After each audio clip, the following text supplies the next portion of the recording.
Here in the United States, specifically New Orleans, we have just celebrated Mardi Gras, Fat Tuesday, which is the day before the religious season of Lent begins. But in France, it's the season for Carnavale. So, give a little history of it.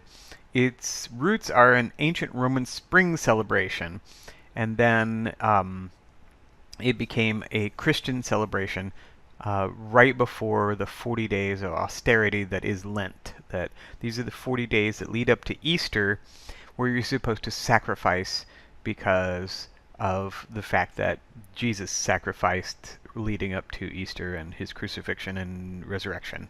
So,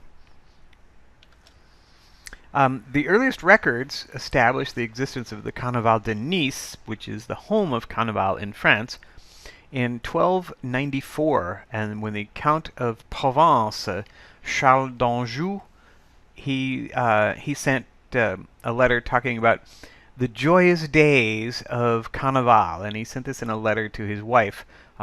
Interesting that he went there without her. So this probably marks it actually marks Nice as the oldest, the original Carnival celebration. Even though, yes, in Brazil now they probably do it up better than anyone in the world. But in Nice, it was the first. There are three major Carnival in France, and they're in Dunkirk, Paris, and in Nice. But there are other Carnival in Menton, Limoux, Nantes, and some other French cities. The Paris Carnival is called the Feast of Fools, which we'll discuss in a minute. And the Nice Carnival is by far the largest. It lasts 2 weeks, and it's attended by over 2 million people during that 2 weeks. They actually start construction of like the reviewing stands and that sort of stuff in January to get ready for this. Here's some pictures of the Carnival in Dunkirk, which is in the northern part of France, right on the English Channel. And just look at the thousands of people that have crowded into the main square of Dunkirk. Carnival is a time to get dressed up and wear masks and put on face paint and just act silly.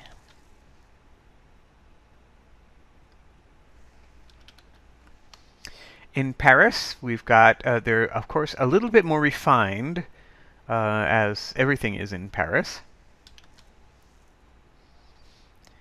And they bring an international flair to it, so people celebrate their ethnicity during this time.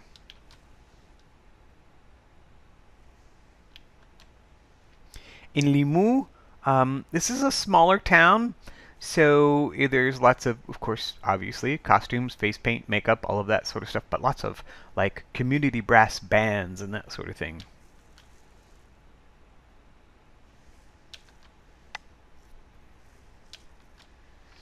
Nantes is a formerly very industrial city, and the industry, like in a lot of places, has gone off to the Asia and places like that.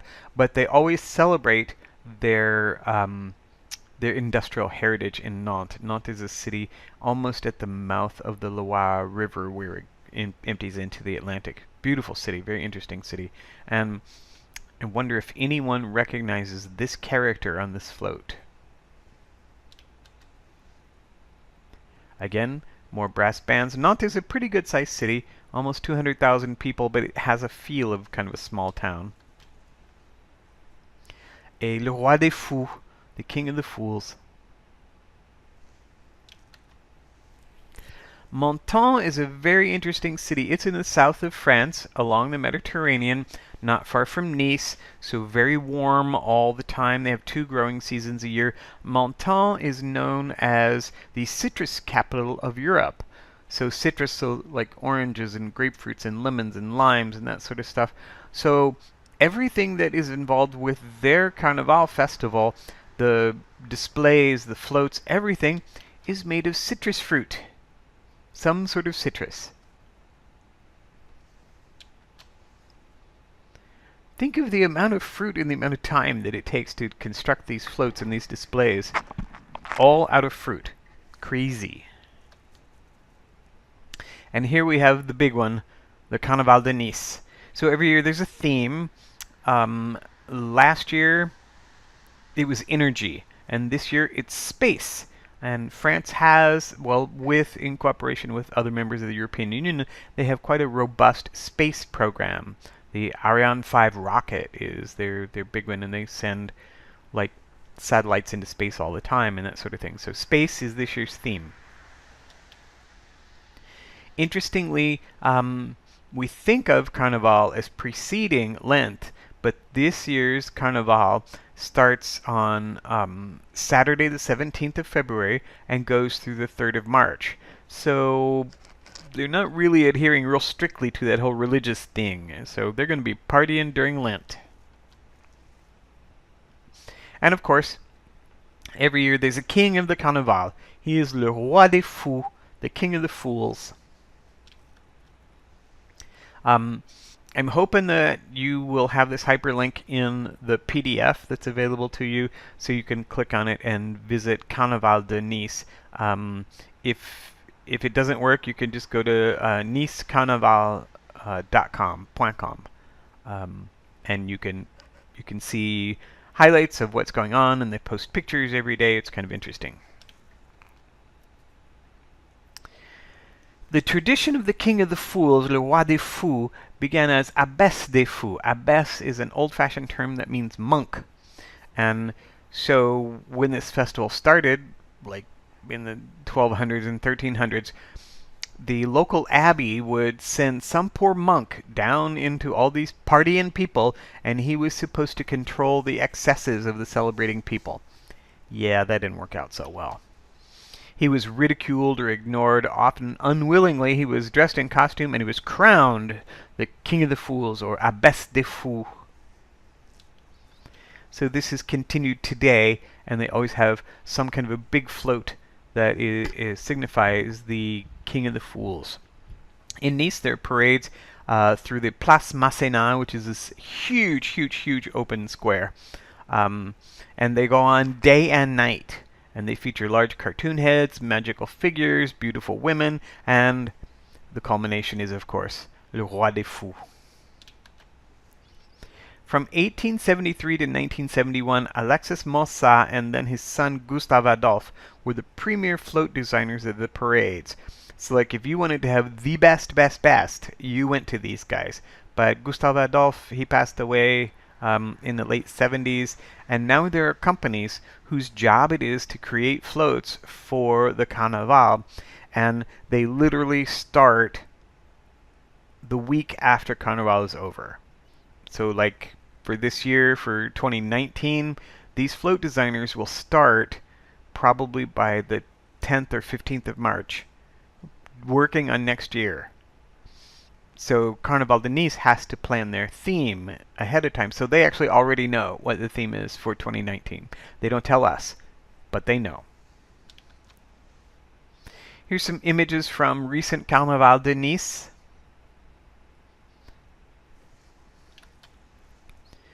Yeah, I've been fascinated by this lady because if you look at the building in the background, that is the Galeries Lafayette department store in Nice. It is 4 stories tall. And she is taller than that. She's probably almost 6 stories tall.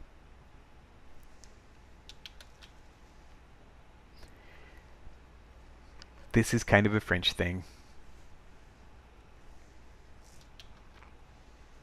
La Bataille des Fleurs. So at the same time that all these parades are going on, up on the Place Masséna, which is about 2 blocks off of the Mediterranean, there's a big wide boulevard that goes right along the Mediterranean Sea with the beach in between the sea and the street, and it's called the Promenade des Anglais, the Walk of the English, so named because in the 19th century, British people, wealthy British people, would come to Nice in the winter time, and they didn't have anything to do other than to just walk up and down along the sea, and the French kind of made fun of them and said it was the promenade, the walk of the English. And now it's just kind of become entrenched. It's not a derogatory joke anymore. So the first one of these parades was held in 1876, and so it started off as just like these rich like English people riding their carriages up and down the street and passing flowers to one another. And it kind of became like more and more they started to decorate their carriages, and then it just ended up being a huge thing now, and it's a huge flower parade. Numerous, actually, flower parades. They have several of them. 90% of the flowers are produced locally because the Nice region is really known for flower production, and those flowers are often used in perfume. 16 flower-covered floats parade along the Promenade des Anglais and the Quai des États-Unis. And again, they have several of these. My source on this just says that in 2016 there were 16 flower-covered floats.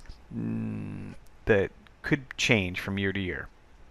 The Quai des États-Unis, the way of the United States, is just in a continuation of the Promenade des Anglais. And on each float, there are custom models, and they throw 80,000 to 100,000 flowers to the enthusiastic crowd. And the typical flowers are gladioli, Tokyo, mimosa, gerbera, daisies, roses, carnations, anything you can think of. And they call them the battles. So they follow the same theme, so they'll be on the space theme this year. But the battles, they aren't really battles. It's like who can have the coolest flower float. So here's a float with the people throwing like bouquets into the crowd. So behind this grandstand where all these people are standing, there's a beach and the sea. So this eagle is entirely made of flowers, except maybe for the silver parts. And the green parts are palm fronds. So, but all the colorful bits, it's all flowers.